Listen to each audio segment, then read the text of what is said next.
Okay, today we're going to be doing a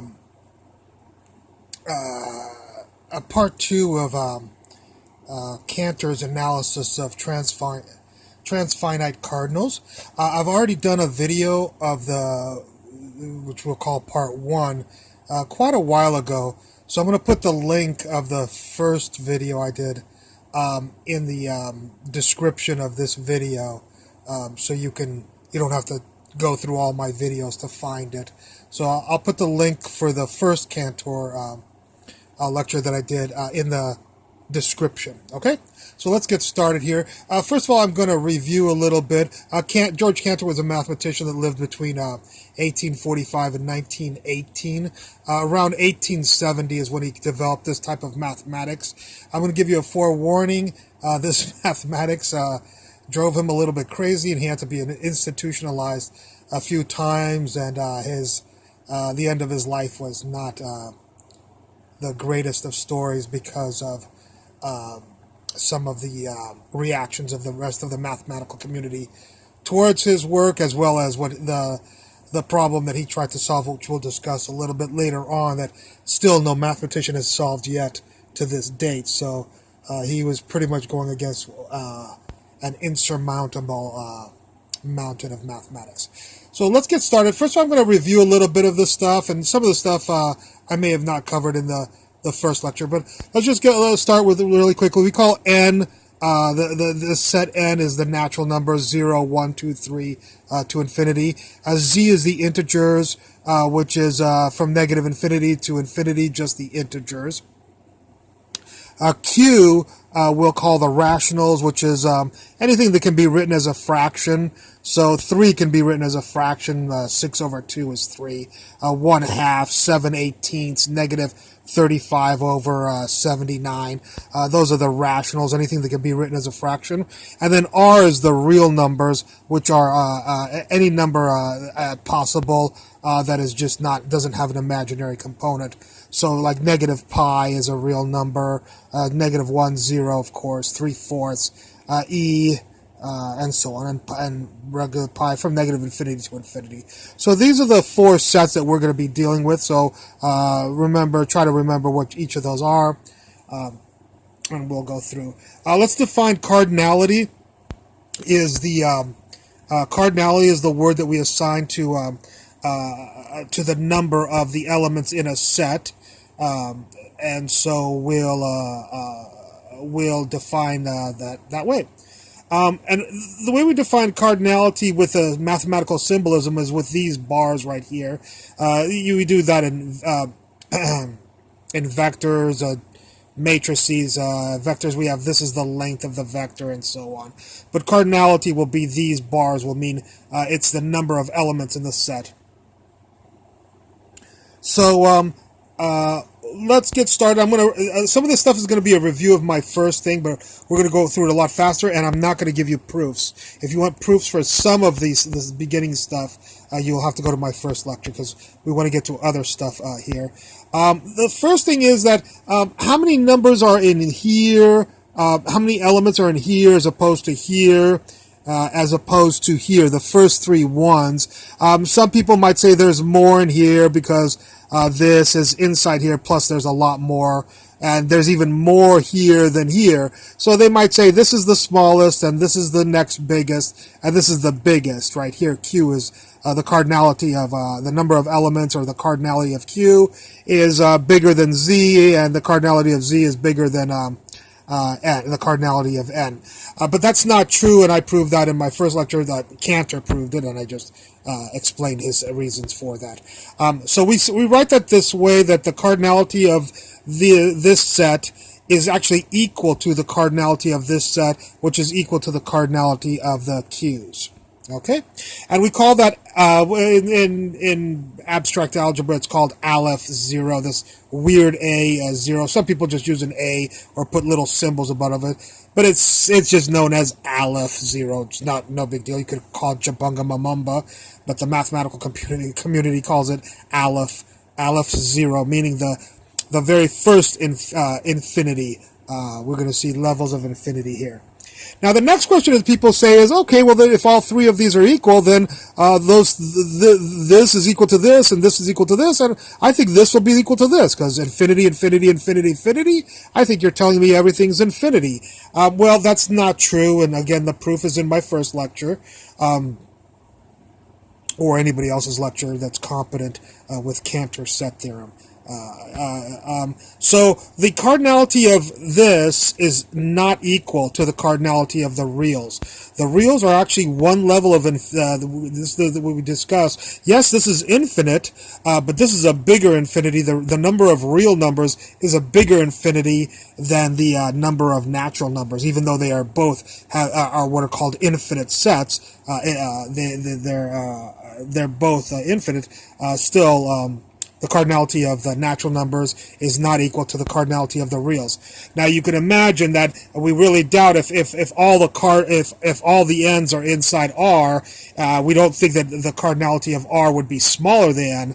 We would think the cardinality of n is smaller than the cardinality of R. So this is a bigger infinity than this. Not only are they not equal, and of course, by the way, all of these are equal, so the cardinality of Q is not equal to the cardinality of the reals. In fact, the reals is larger than any of these. The cardinality of the reals is larger than the cardinality of any of these three sets. That's again proven in my first lecture, and so on. So we write that right here. The cardinality of the naturals is smaller than the cardinality of the reals. Right here. Not only did we discover that, but we discover that Cantor discovered, but we discovered that if we had a line segment between 0 and 1, that was the cardinality of the real numbers. You could match all these real numbers to any point, every point on here. So in other words, the cardinality of a line segment was the same as the cardinality of the real numbers. And we called that C, what's called the C, as opposed to Aleph 0. We call that C for the continuum. Okay? We also discovered that not only was a finite line element equal to the reals, an infinite line segment was equal to the cardinality of the reals. Okay? And then we discovered that a two-dimensional plane was equal to the cardinality of the reals. These were all equal. A two-dimensional, a three-dimensional box, points in a box was equal. And we're talking about infinite plane was the same as a line segment that had the same number of points inside of it, the same cardinality, which was very bizarre, but I proved all that in my lecture number 1. So that's not, I'm just reviewing a little bit of all of this stuff so we can understand our later stuff, okay? And not only was a three-dimensional box the same as an infinite three-dimensional space was the same as a line segment or the real numbers. These all had the same cardinality, or the same number of points were in a infinite three-dimensional space. Had the same points as the number of reals in the set of real numbers. Here, the cardinality was the same for three-dimensional, and then we showed that it could have worked for four-dimensional, five-dimensional, and what we'll call Aleph 0-dimensional. In other words, if the dimension was the same as the number of infinite numbers inside here, or the cardinality of here, not just 5 dimensions, but trillions and billions and infinite dimensions, which is the same, Aleph 0 is the same cardinality as the cardinality of the natural integers or rationals, but not the reals, of course. That the cardinality of the reals is the continuum, C. All right. So all that is just a quick review. I'm sorry, a little bit long review, 9 minutes to review my lecture number 1. But I didn't give any proofs, whereas all the proofs are in lecture number 1. All right. So you're gonna have to accept this if you don't go watch lecture number 1 or somebody else's lecture on Cantor's Transfinite Cardinals. Okay, now let's get to the new stuff. What we'd like to now know is Okay, n is the cardinality of n is smaller than r. Is there some sort of relationship between the cardinality of n and the cardinality of r? Well, there is. What we have to discuss is what's called power sets. Now, let's pretend, well, let's say that b is equal to the set of numbers 1 and 2. We're going to do a simple example, and then we're going to extrapolate that to infinite things.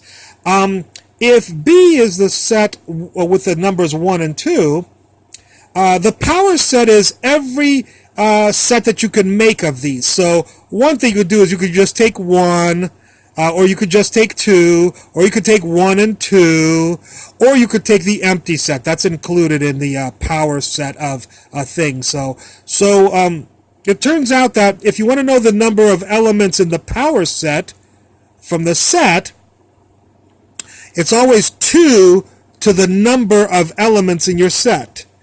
So always the 2, and how many elements do you have in this set? 2. So it'll be 2 to the 2. And that's 4, and 1, 2, 3, 4. Yep, the power set has 4 elements in it. Now, if this was 3, then it would be 2 to the 3, or 8. Of course, I didn't do that because I didn't want to write out 8 elements, but you can try out 1, 2, 3 and show all the 8 different things that you can, permutations and combinations you can make of those, that set with 1, 2, 3. I promise you there'll be 8, and make sure you get the empty set there also, okay? Alrighty, so this is the set B. This is the power set of B. And the power set of B has 2 to the number of elements in B, elements inside of it, the number of elements, or the cardinality of it. So we say here the cardinality equals 2 to the cardinality of B. So what's the cardinality of B? It's the number of elements, it's 2, so it's 2 to the 2. And that formula makes sense.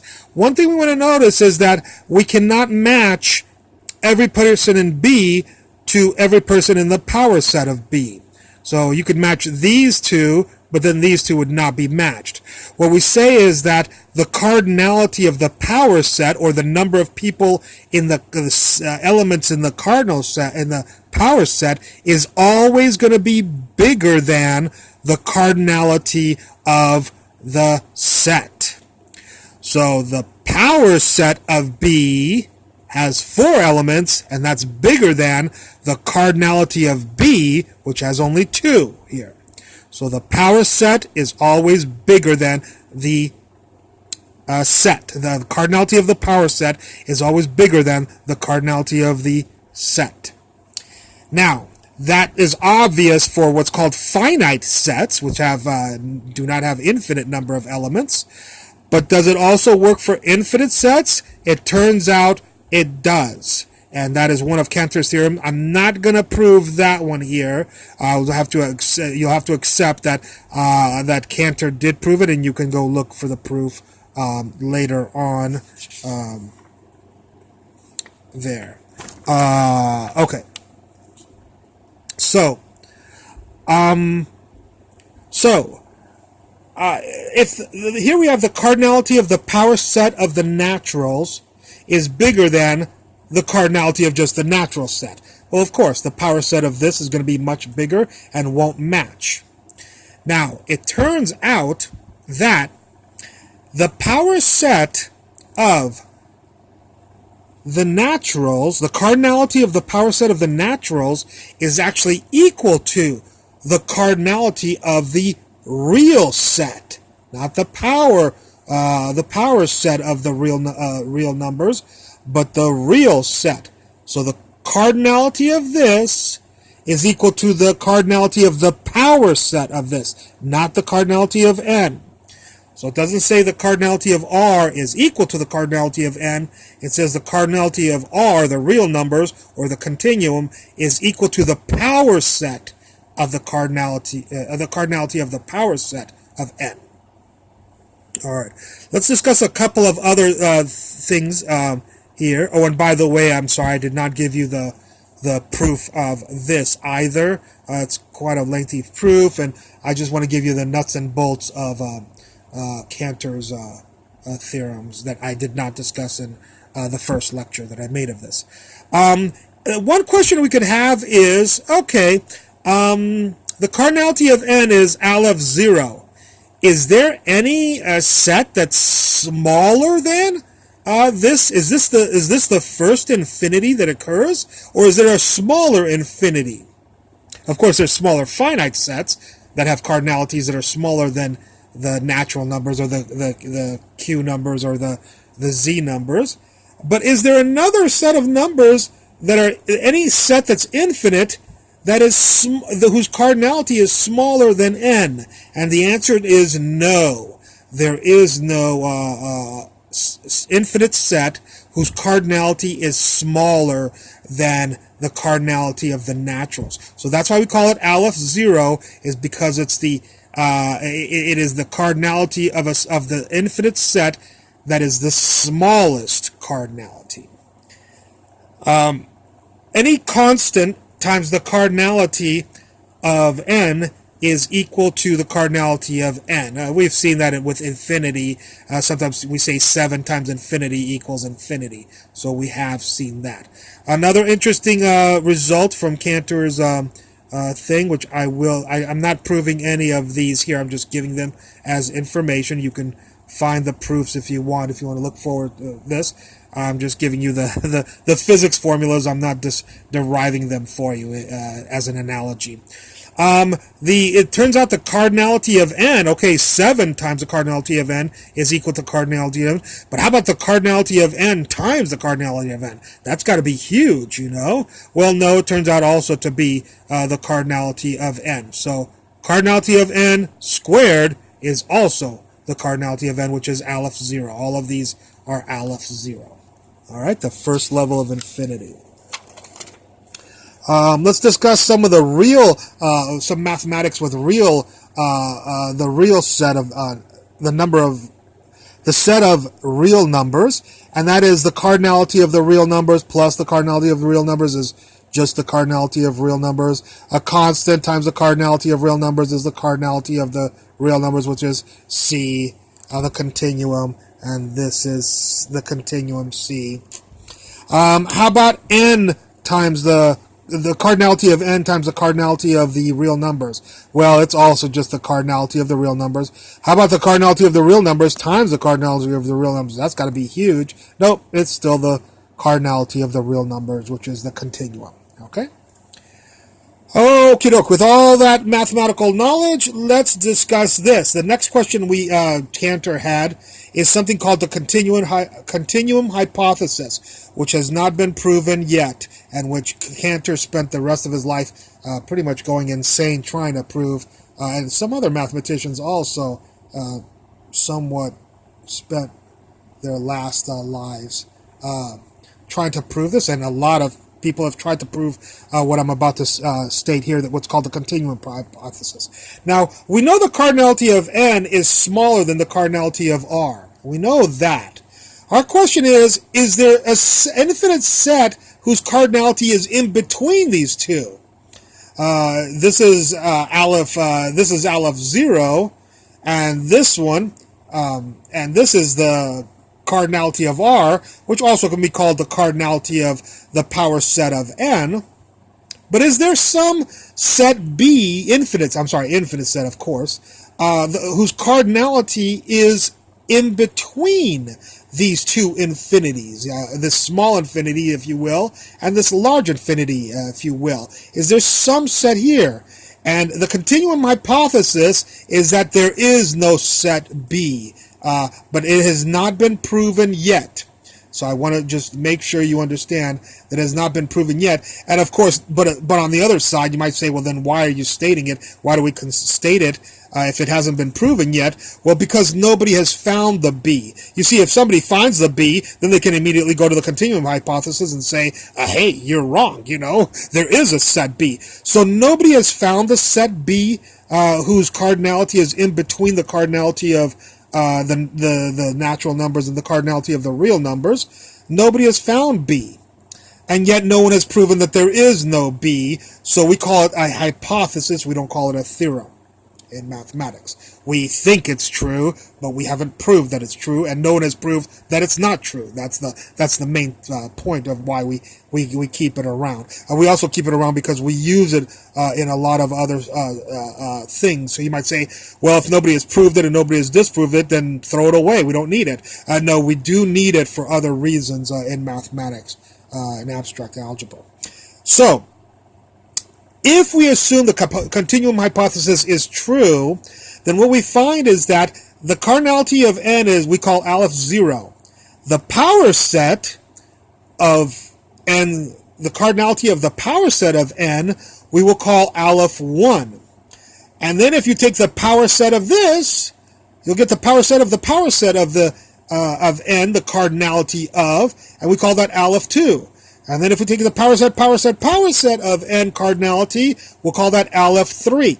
So we propose these are our levels of, Cantor proposes that these are our levels of infinity. Remember that aleph 1, therefore, would be the continuum, or the cardinality of the reals, is what this would be called.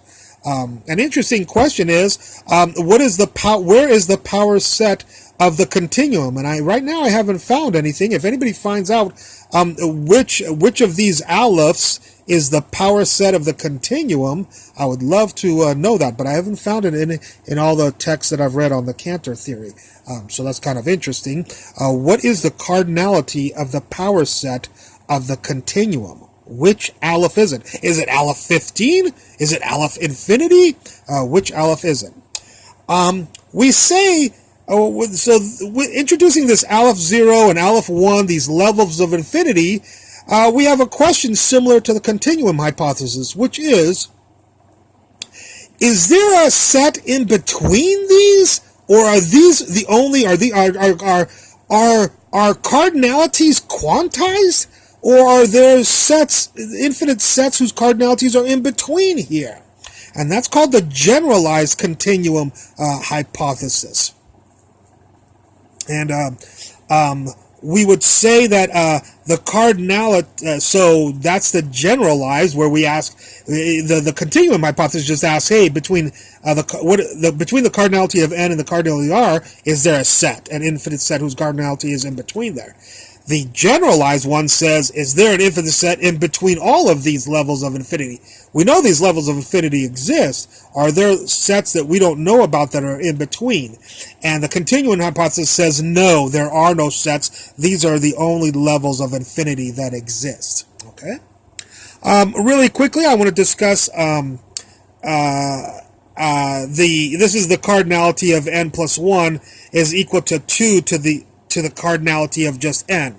So this says that a sub 1 is equal to 2 to the cardinality of a sub 0, which is simply saying that the power set of a set, the cardinality of the power set of a set is 2 to the cardinality of the original set, which is what I told you with, what I showed you with finite sets, but it turns out it's also true for infinite sets. Okay, doke.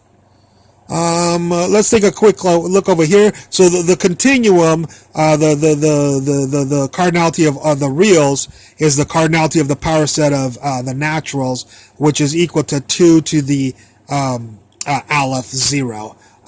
So that is the cardinality of the continuum. In the other lecture that I have, that I will be putting a link in my description for this lecture, so you can go to it. I proved these, and what I wanted to do is I proved these though geometrically with actual, so you could visualize it. Here I'm going to do it analytically because it's kind of interesting to see it done analytically. If you want to see it done geometrically with lines and circles and all sorts of things, go to the first lecture. But I'm going to do it a different way here so that you have both ways. So what we say is the one-dimensional line segment is the same as the cardinality of the reals, which is 2 to the aleph 0 to the 1. And that equals 2 to the aleph 0 times 1, which equals 2 to the aleph 0. I told you is the continuum.